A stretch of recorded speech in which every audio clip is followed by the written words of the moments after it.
This game wrap is brought to you by Ideal Vision, one-of-a-kind eye care for one-of-a-kind eyes. And by... Hi everyone, Mr. Bowtie here. Thank you so much for checking out my content and my channel. Now make sure you bang home that red subscribe button on YouTube so that way you can stay up to date on the latest content from around the area that you won't find anywhere else. And follow me on Twitter at Mr. Bowtie 1982. Thank you so much and enjoy the show.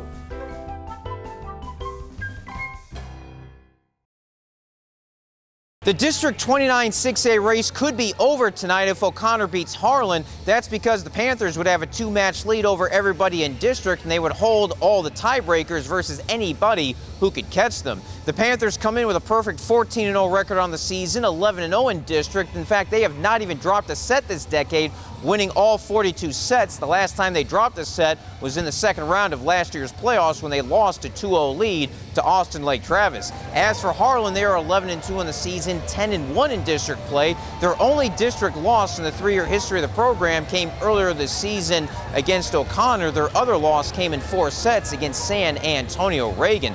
So how'd the matchup play out, and would the district race be over, or would it be tightened up? Let's take you inside a Northside gym and check out all the action, brought to you as always by Ideal Vision.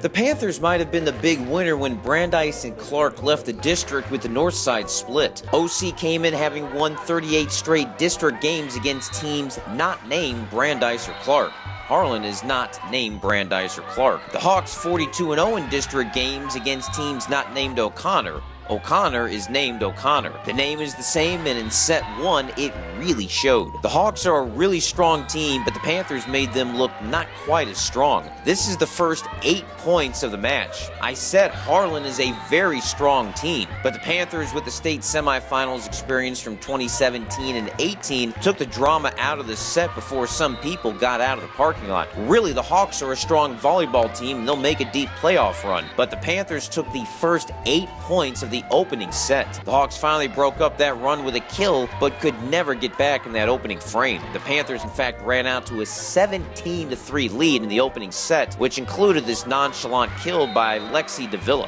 Harlan did get back into rhythm, but OC still walked away with the opening set 25-11. So how did OC get off to that great start? We practiced focusing on playing as a team together, and I think it really showed in the first 10 points, us encouraging people on the sidelines and on the court. We all came together really well. Second set didn't go much different than the first, though the Hawks played it even through the first 6 points. But again, OC went on a run added by some Hawk attack errors.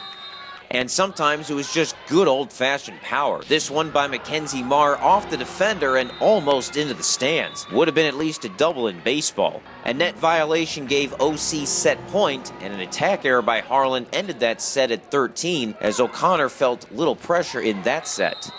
I think we just are really good at working together and pushing each other, and we play really well as a team. I think we're a very smart team, and we know our shots, and we're not the biggest team, but we play really hard. Fans were texting their loved ones asking if the World Series was still on, thinking the match was already over. But the Hawks managed to lead the first third of the third set. But a 16-2 run by the Panthers ended any thought of a repeat of the Lake Travis match from last year. Bryshanna Brown off-speed serve wasn't returned, which meant an ace for O'Connor. Harlan tried everything to stay in the match, and while they got a point here and there, it just wasn't enough. Davila with the kill that sent the ball out of the arena and into the parking lot a la Herschel Walker. The senior ended with 16 of them. 75th and final point of the night for the Panthers was a nice little floater kill by Elizabeth Purcell as OC swept Harlan 11-13 and 13. Harlan is a very strong team that again will likely make a long playoff run into the third or fourth round, but O'Connor in control, 15-0 on the season, 45-0 in sets. We practiced a lot of that kind of scenario just in case it does happen, and I think practicing really helps. I just feel like we push, even though we're down, we just keep pushing and worry about what we need to do. It's good to be the underdog. I mean, that's what we usually are, but we just prove everyone wrong like usual. That's how we like it. We like to just come up and surprise people and play as a team and play as a family. While 27 and 28 have all the power, OC won't have the sneak-up advantage they did when they reached the semis in 2017 and 2018. Reporting from the happiest place on earth, that's Northside Gym, I'm Greg Sherman.